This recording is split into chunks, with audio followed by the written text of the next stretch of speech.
Skill lain yang perlu kita latih kalau kita mau siap-siap jadi leader adalah skill untuk mendelegasikan tugas. Nah, ingat ya teman-teman ya, bahwa menjadi pemimpin itu artinya mencapai hasil lewat orang lain. Jadi harus orang lain atau tim kita yang bisa mencapai hasil, kita mengorkestrasi, mengkoordinasi mereka semua.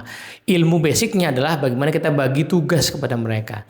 Nah, pertanyaannya, apa ilmunya untuk bisa bagi tugas dengan efektif? Nah, pertama-tama kita mesti paham bahwa anggota tim itu mungkin tidak sama. Ada posisi-posisi yang masing-masing barangkali di organisasi yang sudah mapan ada gradingnya, ada bobot pekerjaannya, ada akuntabilitas yang menjadi wewenang mereka. Jadi kita nggak bisa bedain misalnya seorang staff dengan officer misalnya. Kalau itu kenyataannya di gradingnya beda ya nggak bisa dibedain. Antara staff dengan senior staff misalnya. Kalau let's say misalnya di sebuah organisasi bahkan ada sub golongan gitu ya. Ada A sampai F itu kita nggak bisa samain antara yang masih golongan A sama F. Jadi pahami itu dulu. Bobot pekerjaan tiap orang itu seperti apa sesuai dengan jabatannya. Sehingga kita bisa milah-milah mana kerjaan yang memang lewat sifatnya lebih operasional, lebih tactical, lebih langsung melaksanakan sesuatu, itu biasanya diberikan kepada yang lebih junior atau golongannya lebih kecil karena akuntabilitasnya lebih sedikit gitu ya. Tapi kalau yang sudah membutuhkan analisis, rekomendasi, data-data yang kompleks, maka kita mesti berikan kepada yang lebih senior.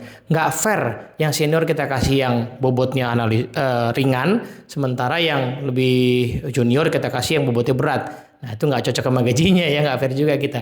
Jadi pertama-tama itu kita mesti pisahkan, ini kerjaan kita, KPI yang kita pegang gitu dicacah-cacah jadi activity, ini bobotnya seperti apa, lalu berikan kepada yang sesuai bobotnya.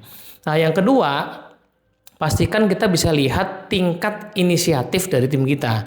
Apakah orang-orang yang di tim kita itu orang-orang yang memang sudah jenis bisa dilepas begitu saja, sudah sangat mandiri, atau dia masih perlu dimonitor sesekali atau bahkan perlu sangat dimonitor. Ini perlu dibedakan juga.